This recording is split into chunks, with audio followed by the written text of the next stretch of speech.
Oi, hoje eu vim falar. Eu fiz um vídeo bem diferente, na verdade, porque eu vou falar de coisas técnicas, mas é sobre um assunto que faz parte da minha vida, inclusive muito parte da minha vida, que é o transtorno do processamento sensorial. Caso você não me conheça ou não saiba, eu sou Alice, eu sou adulta e eu só descobri recentemente que eu sou autista. E muitas pessoas têm concepções erradas sobre autismo, etc e tal. Então eu decidi compensar, compartilhar a minha vida e minhas coisas nas redes sociais em relação a tudo isso. E uma das coisas que eu compartilho bastante é a minha hipersensibilidade auditiva. E a hipersensibilidade auditiva faz parte do transtorno do processamento sensorial. O transtorno do processamento sensorial é basicamente uma forma diferente que o cérebro de muitas pessoas, não apenas pessoas autistas, é sempre bom ressaltar isso, processa tudo que a gente sente, ou seja, os sentidos que a gente tem, a audição, o olfato, a visão, etc, etc. Sabe quando você, por exemplo, sente um cheiro, determinado cheiro, e aí, a partir daquele cheiro, o seu cérebro vai armazenar aquilo num local e imediatamente vai buscar alguma memória que vai te trazer algum tipo de sensação em relação a esse cheiro. Pode ser raiva, pode ser saudade, pode ser amor. Bem, comigo, esse processo inteiro do cérebro ir lá e buscar, ele funciona de uma maneira um pouco diferente e um pouco desorganizada. O que acaba acontecendo é que, na verdade, quase tudo pode ser incômodo, tanto de um sentido tátil quanto no sentido de olfato para muitas pessoas e, para mim, principalmente, o incômodo auditivo.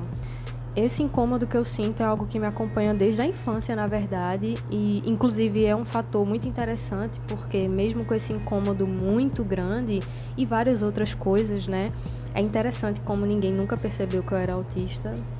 Obviamente isso acaba afetando muito a qualidade de vida de qualquer pessoa que sofre com esse processamento diferenciado, vamos dizer assim. No meu caso, gera um estresse muito grande, muitas vezes gera crise só por conta de barulho. E infelizmente e obviamente eu não tenho como controlar todo o barulho que está ao meu redor, eu não tenho como, infelizmente, simplesmente dizer, todo mundo faz um silêncio absoluto agora. E é muito incômodo, mas aí, em relação a tudo isso, eu comecei a pensar, será que tem solução? E existe solução sim e não. Não existe ainda nenhuma forma de dessensibilizar a audição de uma pessoa que tem um processamento diferente. Ainda não existe, até onde eu sei, nenhum tipo de, por exemplo, implante ou alguma coisa extremamente específica para reduzir a sensibilidade das pessoas que têm esse problema, né, no processamento auditivo. E a única coisa que existe, eu acho assim, no momento e que é mais acessível é como você abafar, cancelar ou reduzir os ruídos que estão ao seu redor. E para isso, basicamente, existem duas formas de fazer. Você pode fazer através de abafadores de som ou fones de ouvido. Abafadores de som, na verdade, eles surgiram por uma necessidade de indústrias que utilizavam maquinários muito altos e que estavam acabando por prejudicar a audição de muita gente que trabalhava. As empresas notaram que era muito mais caro ter que lidar com todos os problemas que essas máquinas acabavam resultando no sentido da audição. E aí elas começaram a desenvolver métodos e dispositivos que pudessem reduzir e abafar esses ruídos. Inclusive, os primeiros abafadores de ruídos pareciam muito com abafadores que eram usados em alguns países muito frios para diminuir o frio nas orelhas. Eles eram um tipo de diademas que cobriam essa parte aqui da cabeça e cobriam as orelhas para impedir que elas ficassem geladas. E foi mais ou menos utilizando esses equipamentos que eles começaram a desenvolver os primeiros abafadores de ruído. Hoje em dia, a tecnologia e vários outros fatores fazem com que os abafadores sejam muito mais efetivos e até melhores em termos de acessibilidade financeira. E existem basicamente dois tipos de abafadores e duas formas de você abafar os ruídos no geral. Os abafadores in-ear, que são os que vão dentro do seu canal auditivo, e os over-ear, que ficam na concha auditiva, eles tapam a sua orelha, o seu ouvido no geral. Os abafadores no geral, principalmente os industriais, eles podem ser divididos em quantidade de decibéis que eles conseguem diminuir ou cancelar. O que são decibéis? É uma medida criada para medir a quantidade de som. Para vocês terem uma noção, 70 decibéis é a média que o Brasil, muitos estados do Brasil, por exemplo, utilizam para determinar que acima de 70 decibéis você já pode estar incluído em uma perturbação do sossego e depois das 10 horas da noite você não pode passar desses 70 decibéis. 70 decibéis é mais ou menos pessoas falando num tom de voz moderadamente alto em uma sala fechada, para vocês terem mais ou menos uma noção do que isso representa. Claro que para mim, a sensação que dá é de ser muito mais e incomoda muito mais. Tem abafadores que prometem reduzir de 10 até 30 decibéis. Obviamente, quanto mais decibéis eles prometem reduzir, eles vão ficando mais caros e possivelmente mais pesados e mais inconvenientes de utilizar no dia a dia. Abafadores que vão dentro da orelha e abafadores externos já podem ser encontrados com muita facilidade em lojas de construção, algumas vezes em farmácias, abafadores que são bem leves, porque tem gente que se incomoda, por exemplo, com um ronco de uma parceira, de um parceiro na hora de dormir, então algumas farmácias vendem abafadores. Esses abafadores industriais, os que vão dentro da orelha, geralmente são feitos de espuma ou silicone.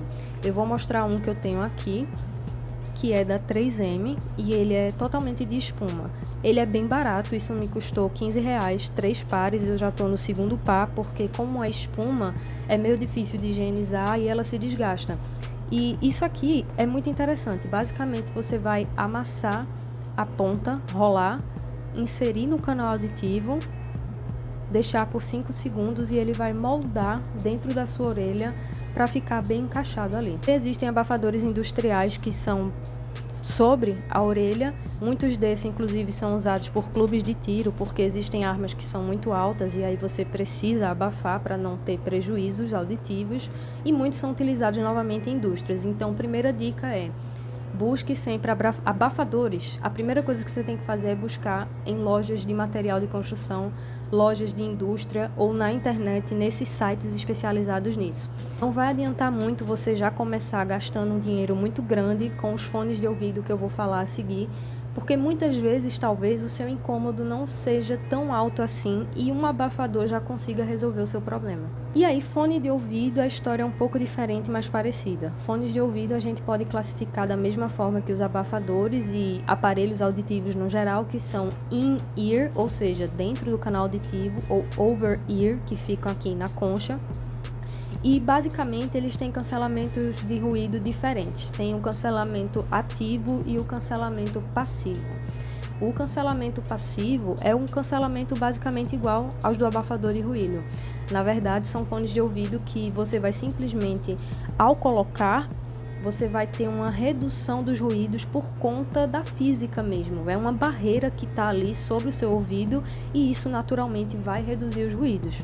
Qualquer fone de ouvido que tenha um mínimo de cancelamento de ruído já é bastante interessante para quem gosta de ouvir música, já que você vai ter uma neutralidade maior ouvindo as músicas que você quer, porque os ruídos externos vão estar menores. Mas, de maneira geral, são muito interessantes ainda para pessoas, por exemplo, como eu, que tem esse transtorno de processamento. Eu tenho um fone de ouvido sem fio, que ele é da Samsung. Ele é um modelo que agora já está bem mais barato e ele vem nessa caixinha, ele dura bastante a bateria e o cancelamento dele é passivo, ou seja, eu tenho que colocar ele, introduzir bem no canal auditivo para que eu possa ter um cancelamento de ruído relativamente satisfatório.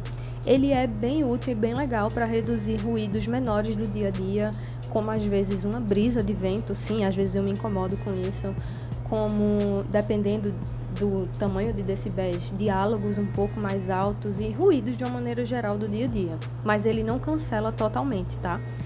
Ele tem um formato que é bem anatômico e ele vem, na verdade, com 3 borrachas diferentes nessa área aqui de fora, para que você vá encaixando na orelha e vá vendo qual é a que isola melhor. Eu estou utilizando uma bem fina para não machucar muito a minha orelha, já que eu uso ele quase o dia inteiro. E ele é bem confortável, bem útil, tem várias funcionalidades bem legais. Os fones de ouvido com cancelamento ativo são outro nível, outra história. Esses fones de ouvido, na verdade, possuem uma espécie de tecnologia onde, basicamente, eles vão captar as ondas sonoras que estão chegando ali no fone por meio de microfones na concha do fone, se for um fone tipo concha ou aqui assim, no corpo deles. E a partir dessa captação que eles vão fazer, eles vão gerar uma espécie de outra frequência para cancelar a que está chegando. Esses fones, assim como qualquer fone de ouvido e qualquer abafador, como eu disse até agora, podem ser in-ear ou over-ear. E eles, infelizmente, geralmente têm uma faixa de preço bem mais cara, já que essa tecnologia não é fácil de ser implantada. E quanto melhor o cancelamento de ruído, mais caro vai ser esse fone, naturalmente. Infelizmente, isso não é a realidade aqui do Brasil, né? Assim, para a grande maioria das pessoas, ainda mais para as pessoas, infelizmente, autistas, né? A gente está falando de nós, que 85% das pessoas autistas, por exemplo, não tem emprego. Então, tudo fica mais difícil a partir dessa perspectiva. Para vocês terem uma noção, a referência máxima em cancelamento de ruído ativo é um fone da Sony que custa muito mais de R$1.000. É um fone muito bom que de fato cancela muito ruído e é algo super interessante caso você tenha condições e já tenha testado todas essas outras coisas que eu falei, investir num fone desse. Eu vou colocar uma pequena lista de fones com cancelamento de ruído ativo, tanto fones tipo esse como fones grandes que ficam sobre a orelha. Então é isso, por favor, se você achou útil esse vídeo, compartilha com pessoas que você conhece, com outras pessoas autistas que sofrem com esse problema. Busca sim cada vez mais conhecimento sobre isso. Acho que quanto mais você busca conhecimento sobre o assunto, fica mais fácil você não cair em charlatanismo. Muito cuidado. Existem empresas agora que estão vendendo abafadores e fones de ouvido comuns que não são exclusivos para pessoas autistas e colocando isso como uma forma de propaganda, o que é absurdo, porque vendem num preço muito mais caro e eu não sou a favor disso. Então, se sinta à vontade para compartilhar, para espalhar a palavra e corra atrás do seu próprio sossego.